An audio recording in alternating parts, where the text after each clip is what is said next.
Thanks a lot.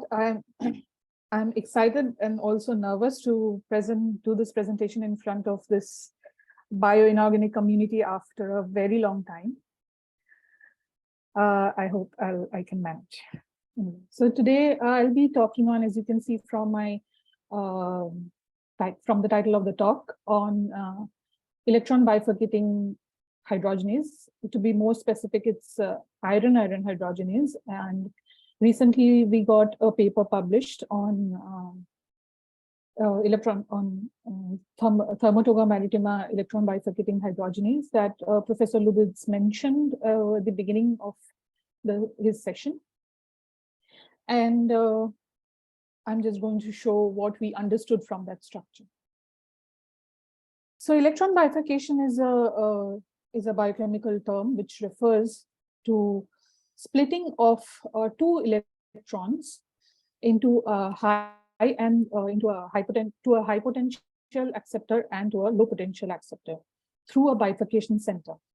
And the bifurcation center is they are normally quinone kind of molecule or flavin kind of molecule which can undergo two electron redox reactions.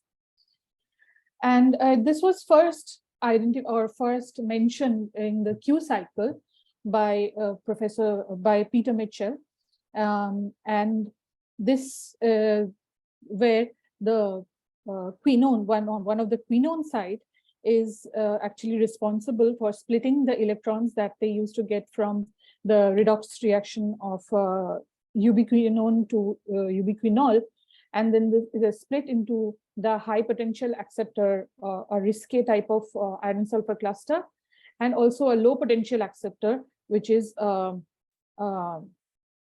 cytochrome type of molecule, and then it is passed on, and so through this reaction, a proton gradient is generated, and which is actually important for the respiratory complex 3. Till a very long time, it was thought of that this is a very specific reaction for cytochrome C type of complex. However, slightly more than a decade ago,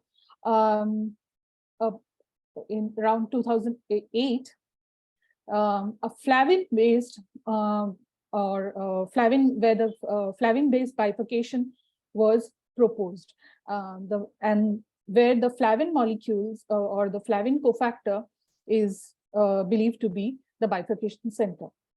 And after that, huge research has been done on it, especially on the biochemical part. And one of them, or few of the most widely worked on electron bifurcating hydrogenases are ETF-AB, which Professor Muller just mentioned slightly, just as a passing comment, that it is one of the most characterized bifurcating system. So here the FAD molecule acts as a bifurcating center, and it couples the oxidation of NADH to NAD to the reduction of ferredoxin to ferredoxin and protonyl coenzyme A to butyryl coenzyme A. So in this case, the ferredoxin is the low potential acceptor, whereas the protonyl coenzyme A is the high potential acceptor. Another very well worked on system, electron bifurcating system, is NIFN-AB, where the NADPH to NADP, this electron is used for reduction of high potential acceptor NAD to NADH and ferredoxin. And also this heterodisulfide reductase, one of the very complex bifurcating systems, has been characterized structurally and as well as biochemically. This also use FAD center as the bifurcating center, bifurcating cofactor. And here the electrons generated by hydrogen oxidation is used for ferredoxin reduction and heterodisulfide reduction. So electron bifurcating hydrogenase, as we have heard since the afternoon, that it is one of the very hot topic now, especially because it is used in a lot of biochemical reactions. It is important. It is an important part of a lot of biochemical reactions, and also the mechanism is not yet understood because of the confusion regarding the bifurcating center. So electron bifurcating hydrogenase, iron-iron hydrogenase, was first characterized by the Adams group in around 2009, where they found that this is a heterotrimeric protein in the case of Thermotoga maritima, and it for the proton reduction or hydrogen oxidation, it cannot do it with the ferredoxin alone, which is the case for prototypical hydrogenase, but it needs another partner, which is NAD or NADH. So, however, the problem is that what is the bifurcation center, as I've mentioned. So it was proposed by Buckle and Thawer that there could be a second flavin, which is only transiently present during the reaction, and it does the job, and then it falls off from the complex. However, there is no biochemical experiment so far could identify this second flavin, and also the motif. Generally, there are special motifs to bind this FMN or flavin type of molecule, but no one could identify such kind of motif as well. Then another proposal was the H cluster. So we recently, a few years back, when we were working with this Thermotoga maritima iron-iron bifurcating iron-iron hydrogenase, we showed that the H cluster of this bifurcating hydrogenase is very similar. The spectroscopic data is very similar to the non-bifurcating hydrogenase.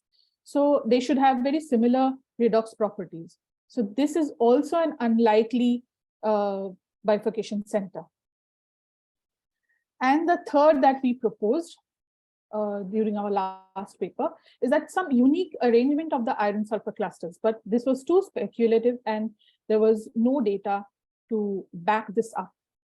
So in this case, in this situation, the only thing that could help us is the structure. So we also work with the Thermotoga maritima bifurcating iron-iron hydrogenase. And just to mention that Thermotoga maritima has 3 genes to encode iron-iron hydrogenases, one of which is the electron bifurcating one. And we have used the heterologous overexpression in E. coli, this method, to produce our enzyme. This preparation yielded the apo form of H2ase. That is, it lacked the 2-iron subcluster of the H cluster. So that means it is an inactive enzyme. However, where the other quantifications like iron quantification, quantification of flavin, etc., it showed that the expected number of cofactors and everything is same as that of the native enzyme. And we another reason that we use this is this apo form of the H2ase, because it is less oxygen sensitive. And if some of you have heard during the discussion during the break that one of the problems in preparations of grid is the oxygen. So with the apo form, it was much easier. I would not say very easy, but it was much easier to handle.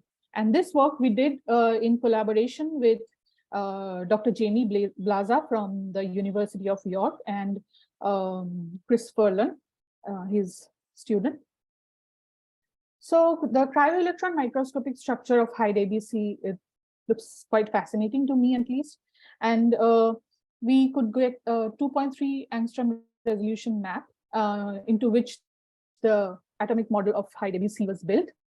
So this is a dodecameric structure. So that means that the trimer and the Hyde ABC trimer forms a tetramer. And the oligomerization primarily happens through the Hyde A subunits. They are quite tightly bound. And if we look into the redox cofactors, it can be seen that it seems that there are two redox networks, one through one of those tightly bound dimers. So one tightly bound dimer is this one tightly bound dimer is this one. And you can see that this is quite nicely, it forms a redox network. And if we look more closely to it, the two alpha subunits, the Hyde A subunits, are actually connected electrically by this A4 clusters. And these A4 clusters, I just like to mention that these are histidine ligated iron sulfur clusters. So there's a high possibility that during the excess electron, let's say when the reaction is happening, there's an excess electron here that can easily pass through the second protomer and to the other side of the reaction, do the reaction in the other side.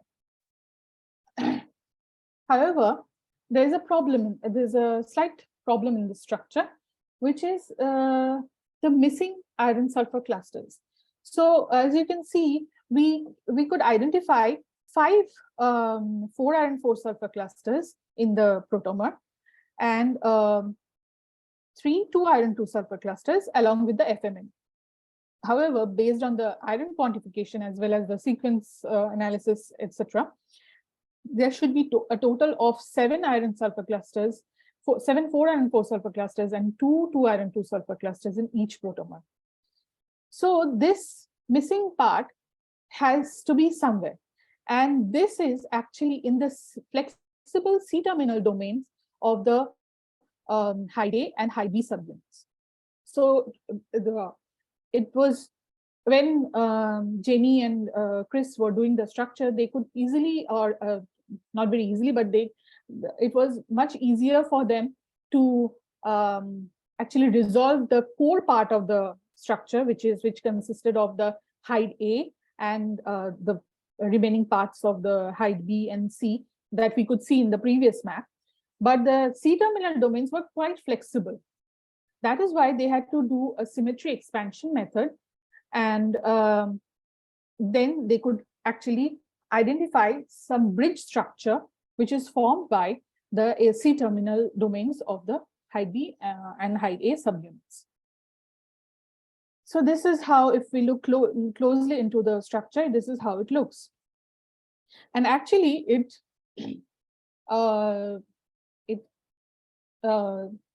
shows that there are the 2 iron sulfur clusters, 2 4 iron 4 sulfur clusters that were missing in the previous structure. We could see it in the bridge domain of the Hyde B subunit, and the missing 2 iron 2 sulfur cluster could be identified in the C-terminal of the Hyde A subunit. So far, we are happy with the structure. But now, when we go more close to it, this Hyde B domain, the bridge domain from Hyde B subunit, actually can assume 2 conformations.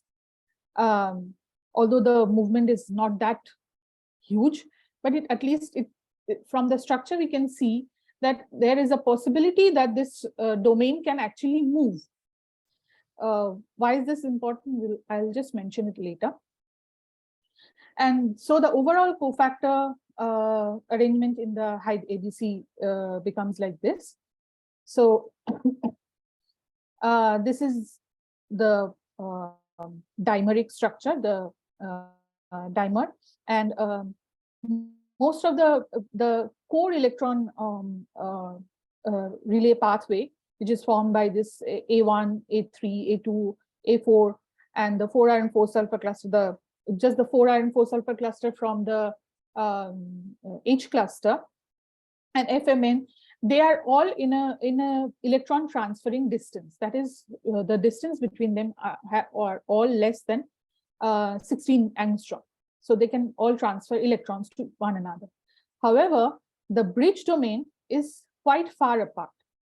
So although this B3 and B4, these two clusters are quite close to each other for electron transfer, but they are actually quite far apart from the other clusters. So there should be some kind of conformational changes happening, which actually allows them to go into the electron transfer pathway of this protein. And why are we interested in this bridge domain? Because when we looked into the sequence of all the biochemically characterized electron bifurcating hydrogenases, electron bifurcating iron-iron hydrogenases, we saw that the cysteine residues that coordinate this 4 iron 4 sulfur clusters are actually very conserved. So this domain is likely to play a very crucial role in the bifurcation mechanism. So now if we look into the protomer of this hydrogenase H2ase more carefully, so the distances mentioned here are all in angstrom.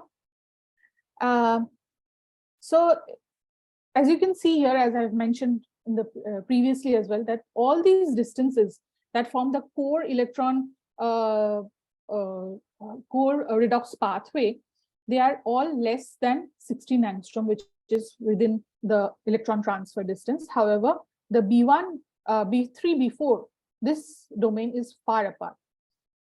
And I forgot to mention this in the previous slides, that we also identified a monometallic center, which is a zinc at the beta subunit. And although the zinc does not participate in any redox reaction, but it can have an important role, important structural role, or it can play a role like a hinge, so that the structure, the bridge domain can move. So with this, we have a proposal for the mechanism of the electron bifurcation.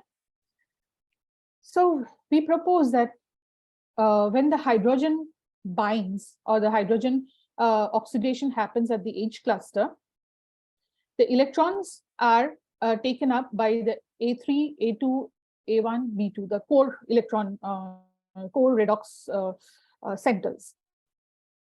However, this would mean that it will directly go to the FMN and then directly reduce the NAD plus. So then the bifurcation will not happen. So that must be stopped in some way, or that the enzyme stops in some way. So we propose that in this conformation, the FMN cannot accept the electron. However, when this in the B2, if you look at this, it is at the edge of this 4 helix bundle that coordinates also the zinc. So this, when the B2 cluster accepts the electron, or it becomes reduced, it can trigger a conformational change in this domain, and the B3, B4 can actually flip towards the C1, B1 cluster. So it can come close and actually be in the electron transfer distance from the C1 and B1. So in this situation, the NAD, the FMN center can now accept 1 electron. However, this one, if it accepts 1 electron and wants to transfer it to the NAD plus, then it has to form a radical, which is not a very stable form. So for that, however, it can transfer this electron to the C1, and the C1 through this B1 cluster can then transfer the electron to the B3 and B4 clusters. So just quickly, can you finish in like 2 minutes? Yeah, sure, we'll be done. So in this, when this happens, the ferredoxin binds when the clusters B3, B4 are already loaded with electron. The ferredoxin can bind, and the conformational change may happen. And then only the rest of the electrons can go to the FMN and be accepted by the NAD, which can then get reduced to NADH. And obviously, the ferredoxin can also be reduced. So this is the proposal for electron bifurcation. And for electron conforcation, which is just the reverse, it is like in a similar way, the NADH can bind but cannot have the electrons. The reduced ferredoxins, when they bind, they give the electrons, and then only the NADH can transfer its electrons and do the conformation change, and then it goes forward, and finally the hydrogen production happens. So I know there are a lot of ifs and buts in this mechanism, and also our structure lacks the full H cluster, so we cannot see the actual effect of hydrogen, how the hydrogen reduction affects the whole clusters. So, but still, we think that this is a possible mechanism. And with this, I'd like to conclude. I'd like to acknowledge everything that I've shown here was done in Max Planck Institute for Chemical Energy Conversion. And I would like to acknowledge all these people. And also Jamie, Chris, and Pooja, they helped us with to solve the cryo-electron structure of this high ABC. And lastly, thank you for your attention.